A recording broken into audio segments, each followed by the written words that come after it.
Well, I think the important part about this project is that it is truly a project born out of a community need. And the community need, even better, was identified by the students. It was looked at, assessed, talked about, and then implemented, all based on what the students believed was a need in their community. They see that there's a connection to the community, that there's a relevance to their life. The project touches them in so many different ways. They're making these positive relationships with the adults. You just want to get as close to the base of the plant as you can. They're collaborative relationships within adults. There's not this power differential that you see in a traditional classroom. Because the kids had ownership, and the kids had agency, and the kids believed and were engaged in what they were doing. What do we have going on out here to harvest? Dante, go ahead. We have Swiss chard. All right, so The adults were facilitating. The adults were trying to evoke ideas, to direct kids into new directions, to get kids to take the skills and knowledge that they had and shape them in a direction that was going to further those skills or deepen that knowledge. Do you have any advice on how to work with an adult who's pretty set in their ways? Well, first we'll teach you how we do it. And if you They helped the students to find their own answers. I never saw them giving the students the answers, but more saying, what if? What do you think? What should the approach be? We didn't see a lot of kids sitting in rows and teachers talking or teachers passing out worksheets or teachers dictating things. This project started in a community issue with kids having buy-in and identifying issues in their community. So the kids had ownership even from the beginning in that sense as well.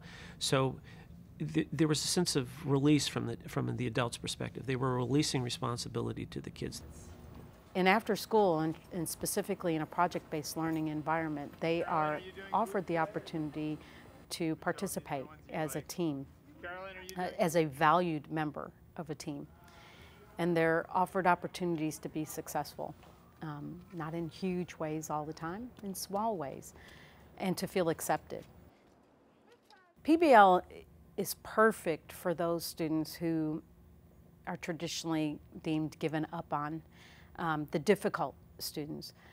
I think because it offers them opportunities to just belong, to be able to be themselves.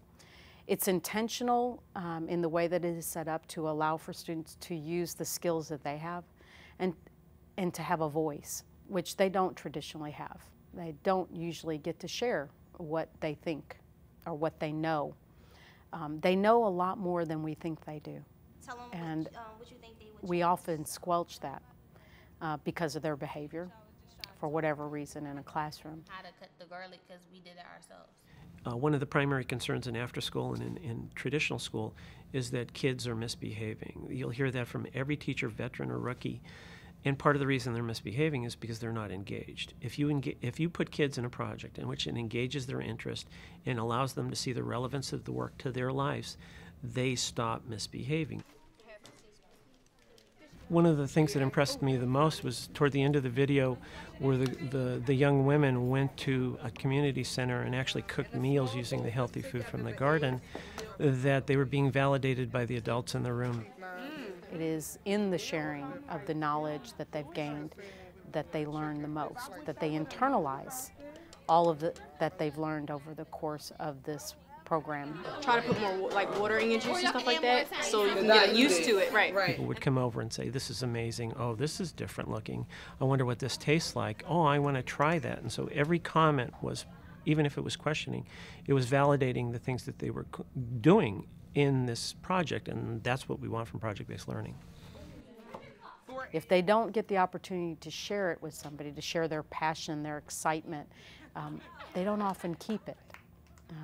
And I think that we heard one girl on there talk about how, she was ready to go on to college and she really didn't know what she would do without this program. So it's not just about serving the community. There is some selfish intent, which is okay, because what they've learned about themselves and their own future is so important.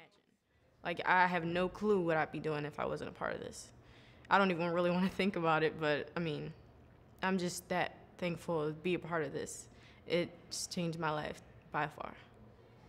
as we're closing up the garden. It's the dream of every teacher or after-school program coordinator that they're going to create a learning experience for kids that's going to change their lives. And so these kids emerged from this project and they understood the importance of nutrition and how it can shape their lives. Exactly. So Clover goes up there. So to think that you could create a learning experience that's actually going to deeply change a lifetime of behavior and make such a positive contribution to multiple kids is phenomenal.